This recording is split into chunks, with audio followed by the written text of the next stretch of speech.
If you enjoy our content, consider becoming a supporting member and access over 70 membership videos, with more added each month, including our latest membership video on why people are sheep-like in their obedience to authority. Learn more at academyofideas.com/members. Prices are going up because there is an additional quantity of money searching for a not increased quantity of commodities. And the newspapers or the theorists call the higher prices inflation.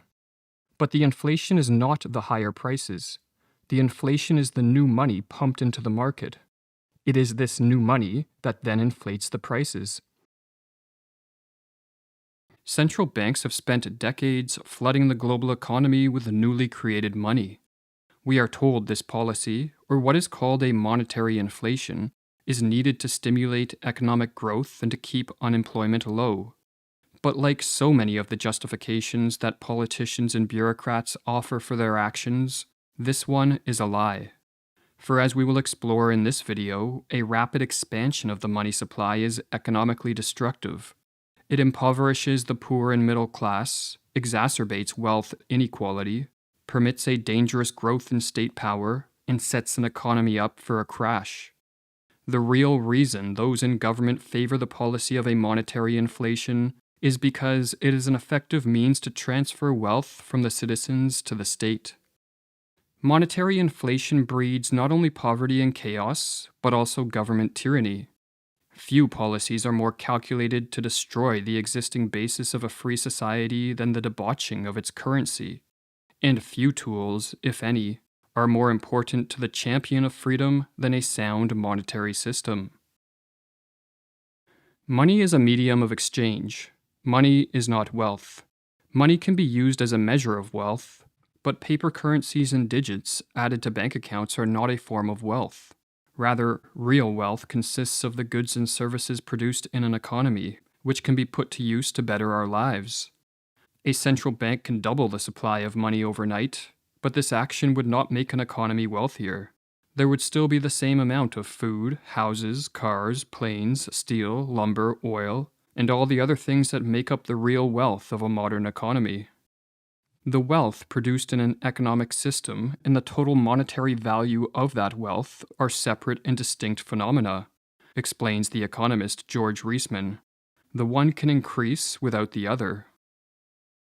While an increase in the supply of money by a central bank is not wealth generating, it is wealth redistributing. When money is created, it does not enter the economy in a uniform manner with each member of a society receiving equal numbers of new dollars, pounds, pesos, euros, or yen. Rather, newly created money enters the economy through specific channels in the form of loans, bailouts, or asset purchases by the central bank. The beneficiary of the new money may be a government, a business, or a certain individual, but whoever it is, they experience an unearned gain. With the newly created money, they can purchase more goods or services, or make investments at a greater level than would otherwise have been possible. It should never be forgotten, writes Reisman, that inflation always represents an unearned gain to whoever is in a position to introduce the newly created money into the economic system through his spending, and a corresponding loss to the individuals who make up the rest of the economic system. When the recipients of new money spend it or invest it, one of the results is a relative impoverishment of the rest of society. For as the new money percolates through the economy, it puts upward pressure on prices, as more dollars compete for an unchanged supply of goods and services. The higher prices that result from an expansion of the money supply lowers everyone else's purchasing power. The recipients of the new money, in effect, transfer goods, services, and assets to themselves that could have been purchased by someone else had it not been for the actions of the central bank. Or as Murray Rothbard explains in his book, What Has Government Done to Our Money? Monetary inflation confers no general social benefit. Instead, it redistributes the wealth in favor of the first, and at the expense of the laggards to the race. And inflation is, in effect, a race, to see who can get the new money earliest. The latecomers, the ones stuck with the loss, are often called the fixed income groups. As much of this wealth redistribution favors the government, this central bank policy can be considered a form of covert taxation. Unlike the income tax, sales tax, or property tax, where the taxpayer is aware that his or her money is being taken, the covert tax of a monetary inflation is discreet. Creating new money to fund government spending allows politicians and bureaucrats to divert wealth and resources to whoever they choose. But as the money spreads through the economy, it puts upward pressure on prices and diminishes the purchasing power of all those who are not a direct beneficiary of this government spending. Like any form of taxation, therefore, a monetary inflation is a wealth transfer from the citizenry to the state. Or as Rothbard explains, the essence of inflation is the process by which a large and hidden tax is imposed on much of society for the benefit of the government. Using a monetary inflation to fund spending allows governments to expand their powers far beyond the limits that would be imposed on them were they to rely solely on more traditional forms of taxation. For most citizens would not consent to paying the high levels of taxes needed to fund modern governments, and only do so because a large portion of the tax is covert and masked in a diminished purchasing power. If governments were honest and directly taxed the citizenry, most people would realize they were being fleeced and quickly stop supporting the politicians responsible for impoverishing them. Some people may contend that the ability of governments to finance their spending through the creation of money is a benefit of this central bank policy. For during times of crises, governments claim a heightened need for resources, and printing money to fund these needs allows them to act without having to take the unpopular action of raising tax levels. But as Robert Murphy explains in his book, Understanding Money Mechanics, to claim that monetary inflation is needed to deal with a crisis really just means that the citizens of the countries involved wouldn't have tolerated the huge increases in explicit taxation. Instead, to finance such unprecedented expenditures, their governments had to resort to the hidden tax of inflation, where the transfer of purchasing power from their peoples would be cloaked in rising prices that could be blamed on speculators, trade unions, profiteers, and other villains, rather than the government's profligacy. The insidious nature of a monetary inflation does not end here. It also drives wealth inequality. For second to politicians and bureaucrats, the rich are the greatest beneficiary of money creation. To understand why, we must recognize that one of the key mechanisms by which central banks expand the supply of money is by artificially suppressing interest rates. Low interest rates entice people to borrow newly created money through the banking system, and who are the people most capable of borrowing this cheap credit? Those in the upper class, as they possess more of the assets needed to act as collateral on loans. With access to this cheap credit, the rich can spend it to purchase real estate, equities, fine art, vintage cars, precious metals, and other forms of wealth. The elevated demand for these assets pushes up prices, and this increases the net worth of everyone exposed to these asset classes, which again, is primarily those in the upper class. The greatest beneficiaries from the Fed's policies of the 21st century, writes Edward Chancellor, were the financial elite, who got to enhance their fortunes with cheap leverage at a time when asset values were driven higher by easy money. As one commentator put it, the top 1% of income-earning households that are most exposed to the market economy are dramatically outperforming the remaining 99% that are exposed to the real economy.